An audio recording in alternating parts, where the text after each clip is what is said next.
Unexpected tornadoes this morning. 3 central Iowa towns are recovering from yesterday afternoon's sudden storms. We're live in Marshalltown with a look at some of the catastrophic damage to the town square, hospital, and manufacturing plant. We're also in Pella this morning where the massive Vermeer manufacturing plant, one of Iowa's most well-known businesses, is in shambles. We'll show you Drone 13 video plus an update on injuries and damages there. And Bondurant damage, what some of the homes in that community look like after being ripped to shreds. Plus a look at some of the assistance being offered to all the people impacted. It is Friday, July 20th. Today in Iowa starts now. From WHO HD, the local news leader, this is Channel 13 News Today in Iowa. Well, on this Friday morning, we have a lot to unpack, a lot to get to this morning, and a lot of cleanup expected starting last night, but continuing this morning. We need some nice weather for that. We do. We have live reporters all over those scenes. We will get to those in just a moment, but as you said, we're hoping for some probably cooperative weather today to kind of get out of the way of some of these recovery efforts, and we turn to Jerry Ann to get a look at what things are going to be today. Good morning, Jerry Ann. Good morning. We do have dry conditions in the city of Des Moines, but some scattered rain showers continue to work their way across parts of northern northeast Iowa. You see the spinning motion here. That's associated with that low pressure system that brought us the storms yesterday. It will be moving to the east today, and it looks like calmer weather conditions throughout the day today. But what's left over is falling near Marshalltown, Iowa Falls, and Algona. All is fairly light, and those communities will continue to see spotty showers off and on throughout the day, and you can see that cloud deck across northeast Iowa. But by this afternoon, the sunshine will peek through, and it looks like it will be a beautiful day, not as hot or as humid as it has been. Temperatures right now starting off at 68. It is going to be breezy at times, 71 at 9 a.m. by noon, 78, and at 3 o'clock we'll reach our high of 82 degrees. Winds staying out of the northwest right around 10 to 20 miles per hour. I'll have more on the weekend forecast and a recap of the storms yesterday coming up. Starting us off, first on 13 this morning begins the first real day of cleanup for thousands of Iowans. That's after tornadoes ripped through several cities, destroying homes, businesses, and even some pieces of history. Marshalltown was the hardest hit by the tornado. This morning, more than 5,700 people are without power in that community. At around 4:30 yesterday afternoon, Mother Nature stormed into downtown Marshalltown. Officials have declared a state of emergency. Bricks, signs, windows have been ripped from buildings and are now scattered across the streets. The Lennox factory is one of the businesses most severely damaged. The tornado sheared the top of the clock tower right off the city's historic courthouse. Here you can see the aftermath of the destruction. The courthouse is on the National Register of Historic Places. The cleanup is still in its early stages in Marshalltown, and it's been a citywide effort all through the night. Channel 13's Megan Ruther joins us now live from Marshalltown. And Megan, at last check, there was a curfew in downtown Marshalltown. What else can you tell us about recovery efforts there? Yeah, and it was really quiet when we came into town. The only thing you can hear, I'll just stop talking for a minute. You can probably hear the sound of the generator. There's one here at one of the stores in the downtown area. Also, really kind of eerie driving through when we came in because much of the town is still without power, at least in this area.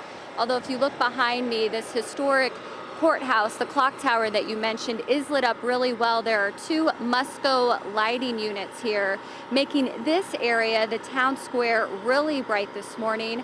Something else you might notice on top of the clock tower, there's a tarp, a blue tarp, of course, to protect from any rain. There was rain falling when we got to town this morning. In fact, some of the roads are still wet. Also, if you look at the clock, it is stopped at 4:40, so shortly after that storm came in. Meanwhile, so far all we've seen really through town are local reporters along with police and Alliant Energy crews. Here you can see downtown lots of tree branches still on the ground. It looks like they've gotten most of them cleared from the roads. Also a lot of bricks because of course these are historic buildings. Here's one just off the town square. You can see the piles of bricks, the top floor blown out. And then if you look down the street, I believe this is still Center Street. If you look down the street, how eerie that is, because it's pitch black once the lighting from the Musco lighting fades out. I just spoke with Justin Foss from Alliant Energy. He tells me that crews, when after the storm hit, 65 people with Alliant got here right away to start restoring power. At the height of the storm, 10,000 were without power. They have restored it to 3,000, so still 7,000 without power, and he said it could take some time for that to be restored. Also, he said crews were able to get the gas on the north side of town shut off, so that means 5,000 people on the north side of town are without gas, and he said that could take days. So of course, a big concern as cleanup really gets underway here. He also wanted to stress that people are careful. There are still down power lines, so just avoid those at all costs. Also, he said a lot of tree branches that haven't fallen are ready to fall. So people in this area should avoid those, leave those alone, be careful. Right now, you probably don't notice it, but a few minutes ago and when we got here, the winds were really strong. In fact, we could hear the tarp on top of the clock tower really whipping in the wind. Here it's picking up again. So any tree branches that were maybe damaged by the storm but didn't fall really stand a big chance of that. The curfew is expiring now at right around 5 o'clock, the top of this hour, and that maybe people will be allowed to get back in there into the downtown area. And then from outside Marshalltown, Megan, I know there are a lot of people that want to know what they can do, if they can come into that area, but it sounds to me like what you're telling us about Alliant Energy crews and down power lines, that maybe the best idea right now is to just go ahead and leave the downtown area alone. Well, I think so now, at least at this hour. One other thing that Justin Foss mentioned is that they will have 200 Alliant Energy crews here, but he said overnight there weren't that many working because he said just with the dark, it's really just too dangerous. And as you can see here, it is still really dark. I did speak with a police officer when we came into town, and he said it's been quiet overnight, just a little bit of rain, but people have stayed out in a way. So he says that has been good news. There is a command center set up at the fire station. They're going to have a news conference at 10, although they also said they would come up here where a lot of the reporters are and brief us, hopefully coming up in just a little bit. Very good information there from Megan Ruther reporting in downtown Marshalltown, and we will check back with you shortly. Thank you, Megan. Well, the cleanup work began right away in Marshalltown, and it hasn't stopped. The images across the city are shocking. Roofs torn off homes, trees uprooted, businesses and homes without windows, leaving some people without their cars.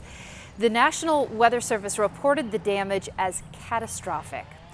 Judy Manis was outside working in her yard when she saw neighbors begin to run inside. She heard the weather app go off on her phone. She ran inside and headed for the basement, not even hearing the tree fall on top of her deck. First thing I did when I got upstairs was to get the insurance policy out, and I called the insurance company, and so I have a claim in the process, and we just start cleaning it up. We're all fine, and it can all be cleaned up and repaired.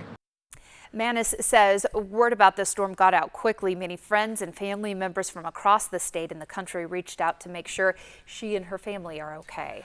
Another Marshalltown woman told us she thought a freight train was headed toward her home as the tornado approached. Sandra Basilius counts herself as lucky this morning.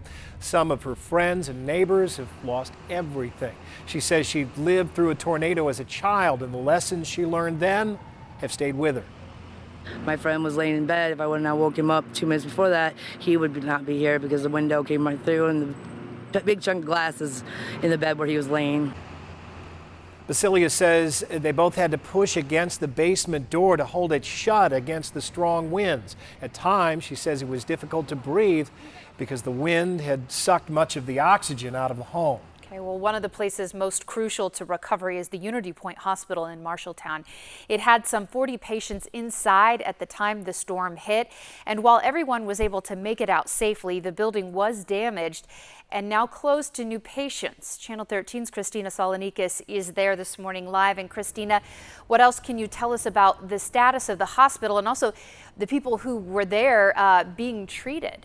Andy and Brooke, I'm not sure if this was already mentioned, but the curfew in Marshalltown was just recently lifted here at 5 a.m. We're standing right behind Unity Point Hospital where everything's operating like normal. They are still treating patients. I'm going to step out of the scene real quick.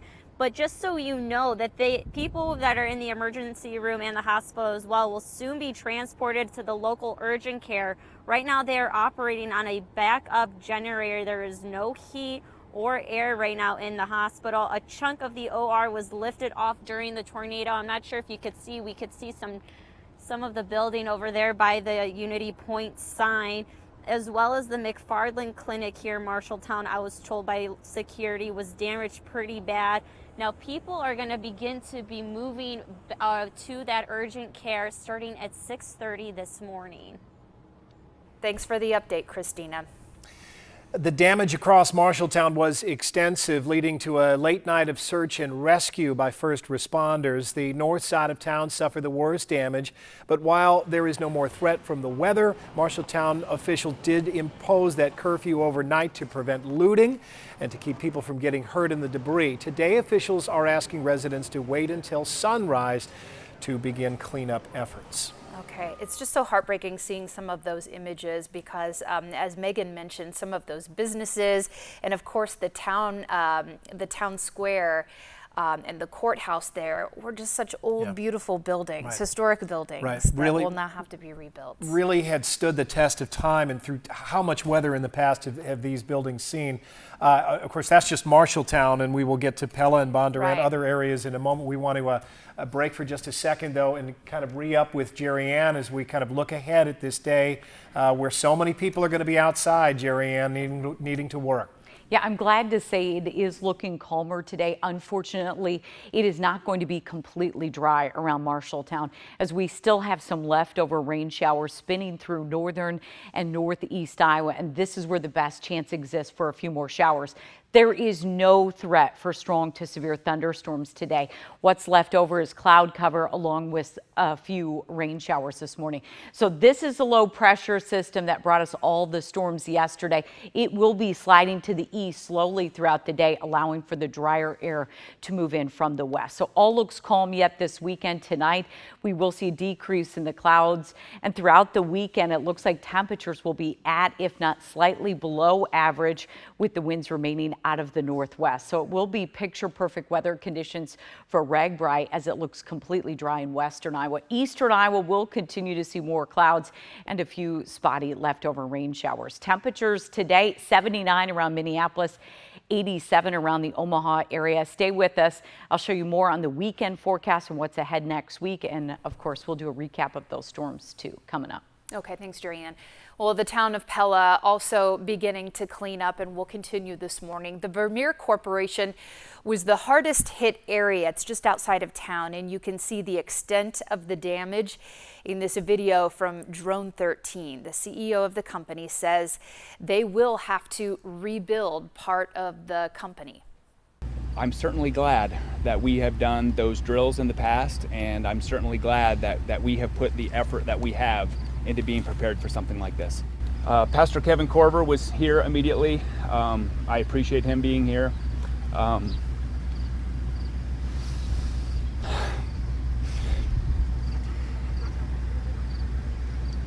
So yeah, we certainly are going to rebuild, and we're going to come back stronger than ever. Pella Regional Health Center treated 7 patients from Vermeer Manufacturing. All had minor injuries and everyone was treated and released. However, as of about 11 o'clock last night, police were still trying to track down all Vermeer employees. Well, as the dawn prepares to break over Pella, the monumental work ahead resumes at Vermeer. Channel 13's Maria Lizignoli is there. She joins us live now. And Maria, when we signed off from there last night, officials were still trying to account for all of the Vermeer employees who had been in and around the headquarters at the time of the storm. That's right. I spoke with police here on the scene, the Pella Police Department. They say that there is a list of all of the employees that are expected to come and pick up their cars today, come in to check out the damage. Though they say they could not tell me whether or not they have accounted for all those employees yet. This morning when I drove into Pella, it was a remarkable scene. You come in and downtown looked almost picture perfect, but 3 miles down the road, that's when you started to see the devastation. The power lines, many of them were on the ground and many of them hung very slack, and then we saw Vermeer. The road in front of Vermeer is closed, and you can see there is debris everywhere. Scraps, hunks of metal are still in the middle of the yard in the parking lot. There's insulation still floating through the air because it's very windy, as you can see by many of the flags right here in front of Vermeer.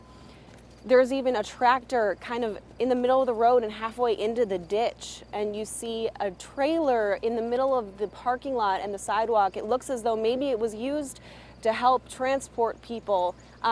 Vermeer says that the tornado drills played a big part in helping this out. They were located in the middle of each Vermeer plant. We'll bring you more updates throughout the morning, and employees are scheduled to come in anytime this morning. And those who still have cars here that are operable, Pella police say to come in around noon and stay tuned to their social media and media outlets for more information on that. Okay, to come get those cars there. That tractor, I think, that you see in the background was pulling a tram full of people as Vermeer had some sort of a customer appreciation event in celebration of the 70th anniversary of that big important company there. So they had a lot of extra people there. That was supposed to be a day of celebration for Vermeer, and it goes down as anything but that. But we appreciate the information, the updates this morning. I'm sure you'll learn a lot more down there, Maria, as the sun continues to make its rise in the sky. Thank you.